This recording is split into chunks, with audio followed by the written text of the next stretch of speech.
Assalamualaikum akhi dan ukhti. Istilah filsafat pasti sudah tidak asing lagi di telinga teman-teman. Ada yang pas mendengar istilah filsafat, ada yang ke-trigger. Wah, kamu filsafat ya? Oh, kamu tahu Aristoteles, kamu tahu Plato, kamu tahu Karl Marx, kamu tahu Francis Bacon, kamu ini tahu itu.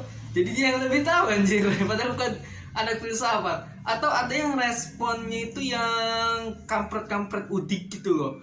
Wah, kamu kuliah di jurusan filsafat ya? Berarti kamu mau jadi ateis dong. Nah, ini nih yang kurang ajar nih. Ini nih yang asem nih.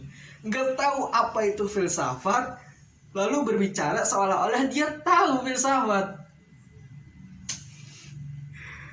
Emang ya yang kayak gitu emang kurang ajar, asem gitu, kampret emang. Nah, untuk mengetahui video apa itu filsafat, mari kita lewati dahulu intronya.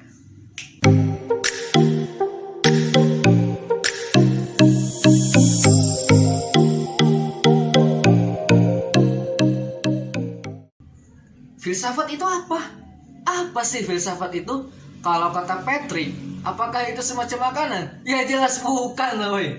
Filsafat berasal dari bahasa Yunani kuno, yaitu philosophia atau philosophos. Nah, philosophia ini terdiri dari dua kata, philein yang artinya mencintai, sophia yang artinya kebijaksanaan atau ilmu pengetahuan. Nah, kata filosofia ini terdiri dari dua kata ini digabungkan sehingga filosofia memiliki arti orang yang mencintai ilmu pengetahuan. Berangkat dari sini, mulai muncul pertanyaan, siapa yang pertama kali memakai istilah filsafat? Ayo, siapa? Lord Plato? Salah. Bapak Aristoteles? Salah. Ya, Mr. Francis Bacon? Salah. Yang mulia Karl Marx? Salah. Tuan Hegel? Salah. Terus siapa buyut saya? Ya jelas salah. Yang pertama kali menggunakan istilah filsafat ialah Pythagoras. Istilah filsafat muncul ketika orang-orang Yunani pada abad ke-6 sebelum Masehi menganggap dirinya dan mengagumi kecerdasannya, sehingga orang-orang Yunani itu menganggap dirinya mengetahui segala hal layaknya Tuhan. Bagaimana? Apakah kamu sudah terlahir pada abad ke-6 sebelum Masehi? Jangankan terlahir, jadi zigot aja belum. Pernah suatu ketika masyarakat Yunani bertanya kepada Pythagoras, kira-kira seperti ini dialognya. Napakah jenengan iki sing kedua pengetahuan? Pythagoras menjawab, yo salah. Yang pemilik pengetahuan itu yo Tuhan. Saya hanyalah pencari dan pencinta ilmu pengetahuan.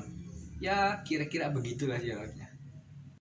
Terus filsafat itu ngapain sih? Dalam filsafat, kegiatan mencintai ilmu pengetahuan itu dilakukan dengan mempertanyakan sesuatu secara mendasar dengan menyeluruh. Makanya di filsafat itu ada konsep berpikir secara radix dan komprehensif. Radix itu ya mengakar atau ya tadi mendasar, dan komprehensif itu menyeluruh.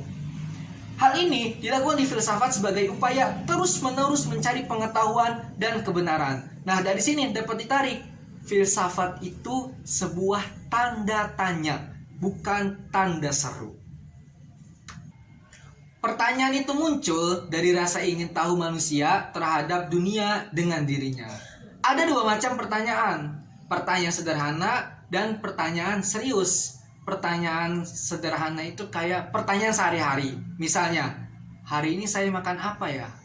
Terus kepikiran, oh iya, seblak. Nah, ini bukan filsafat ini, bukan. Terus pertanyaan serius itu pertanyaan yang disebut pertanyaan teknis dan memerlukan pemikiran yang mendalam. Misalnya, apakah setelah kematian ada kehidupan? Nah, ini nih, pertanyaan ini perlu dijawab dengan pengetahuan atau penelitian dan pemikiran yang mendalam. Nggak bisa hanya kalian nonton Naruto terus kamu asal jawab. Tenang aja, kan setelah mati itu bisa hidup lagi karena ada Edo Tensei. Nggak bisa.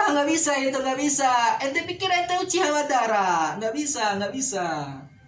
Nah, pertanyaan sehari-hari itu memberikan jawaban yang dikenal dengan pengetahuan eksistensial. Sedangkan kalau pertanyaan serius itu memberikan jawaban yang disebut dengan filsafat.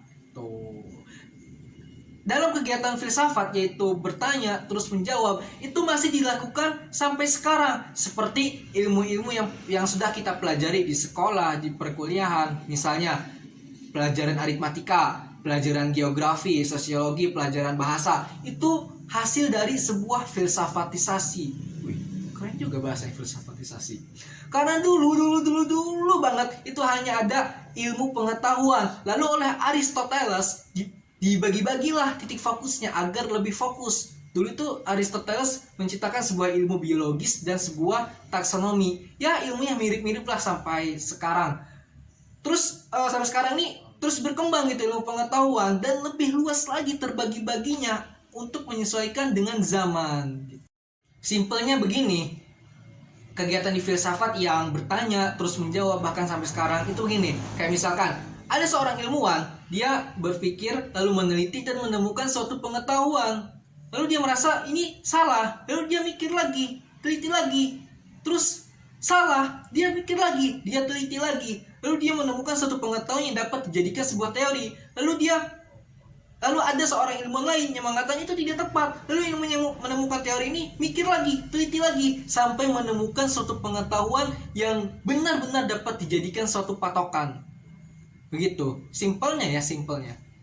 Dari sini dapat diketahui, sebelum ilmu pengetahuan terbagi-bagi substansial titik fokusnya, orang-orang dahulu yang mencintai ilmu pengetahuan hanya mempelajari satu ilmu pengetahuan, yaitu filsafat. Gitu.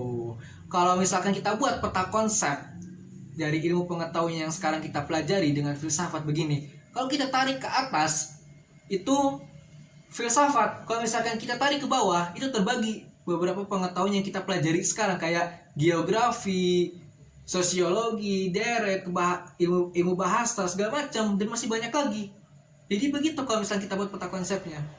Jadi stop nuduh orang yang belajar filsafat itu berproses menjadi ateis. Stop.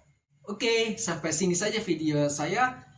Untuk kamu yang ada pertanyaan atau berbeda pendapat dengan saya, bisa ditulis di kolom komentar biar nanti kita berdiskusi. Dah.